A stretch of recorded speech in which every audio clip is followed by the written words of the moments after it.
Hey guys, this is Stacy from eatthebite.com. And today I'm making asparagus two ways, roasted with lemony breadcrumbs and sautéed with fresh basil and shaved Parmesan. Let's start with the roasted asparagus with lemony breadcrumbs. We'll need the zest of one lemon for this, so I'll run my microplane gently all around the lemon, and voila, lemon zest. Next I've got olive oil and butter heating in a pan, and I'll add a cup of panko breadcrumbs. Watch these carefully and stir continuously for 5 to 7 minutes until they turn golden brown. Just like this. Then we'll transfer to a small bowl, and if I'm using these right away, I will stick them in the freezer to cool them down before I add the lemon zest. Cut the bottom of the asparagus to your comfort level. There's some debate about this. I like to cut it right about here and get rid of it. Now I'll put the asparagus onto a sheet pan with a little bit of olive oil, salt, and pepper. We'll give it a toss to coat everything, and then I'll lay the asparagus out side by side, and I'll roast in a preheated oven at 425 degrees for about 12 to 15 minutes. While that's cooking, I'll chop some lemon wedges for garnish. My breadcrumbs have cooled down, so I'll add that lemon zest and mix everything together until it's well blended. Once the asparagus is out of the oven, I'll transfer it over to a small serving platter. I'll garnish it with some lemon wedges, and then I'll spoon some of those awesome lemony breadcrumbs over the top.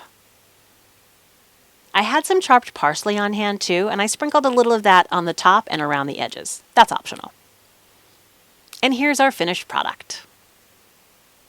Up next is sautéed asparagus with fresh basil and shaved Parmesan. We need a small chunk of Parmesan cheese for this, so I've got my big triangle of cheese, and I'll cut a small bit off here. You want it about this size. I've got some great fresh basil. We're going to stack the leaves on top of each other. Then we're going to roll the basil up like this. Then slice it into beautiful thin strips, just like you see here. Next, I'm chopping the bottoms off my asparagus, same as before, and this time I'm chopping the asparagus into small pieces, about 1/2 to 3/4 of an inch in size. So, we have this pile of asparagus pieces, and I'm going to transfer those into a sauté pan.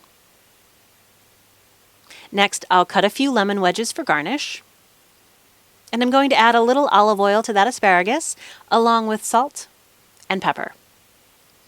I'll let that sit for a minute or two, and I'm employing my sauté/steam method, so I'll rotate the asparagus from being covered and uncovered to stir or toss around the pan. Then we'll cover it back up to let it steam and sear a bit, and then uncover it again to toss in the pan. This process will take about 6 minutes on medium heat, and the asparagus will be done. Right at the end, I'll throw most of the fresh basil in there, give it another mix. Then I'll squeeze some fresh lemon on there. We'll give it one final mix.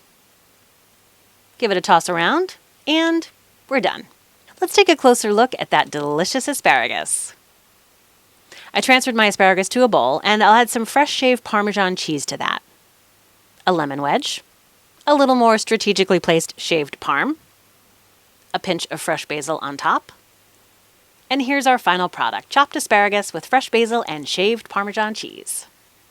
I hope you'll give one or both of these asparagus recipes a try and that you love them as much as I do. If you enjoyed this video, you should definitely subscribe to my YouTube channel. And as usual, you'll find this and all the printable recipes on my website at eatthebite.com. Thanks for watching, and we'll see you next time.